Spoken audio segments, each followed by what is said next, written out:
সূরা ইখলাস কখন পাঠ করলে সাথে সাথে ফলাফল পাবেন? ভালো করে বুঝেন। সূরা ইখলাস হচ্ছে পবিত্র কোরআনুল কারীমের ভিতরে ছোট সূরাদের ভিতরে অন্যতম একটি সূরা। তবে ফজিলতের দিক থেকে সূরা ইখলাস হচ্ছে গুরুত্বপূর্ণ ফজিলত, এবং এই সূরাটা এমন একটা সময় আল্লাহ পাক রব্বুল আলামিন নাজিল করে দিয়েছেন যখন আল্লাহ রাসূল সাল্লাল্লাহু আলাইহি ওয়াসাল্লাম দ্বীনের প্রচার করতে লাগলেন।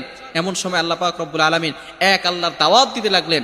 তখন কাফেররা আল্লাহ রাসূল সাল্লাল্লাহু আলাইহি সাল্লামকে কোশ্চেন করলো যে, মুহাম্মদ, তুমি তো এক আল্লাহর দাওয়াত দাও, আমরা তো কোটি কোটি দেবতার পূজা করি, তারা আমাদের সমস্যার সমাধান করতে পারে না।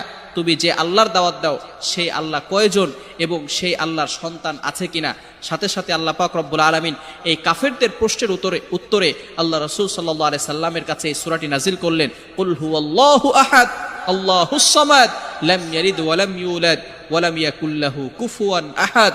আল্লাহ পাক রব্বুল আলামিন এক, অদ্বিতীয়, এবং আল্লাহ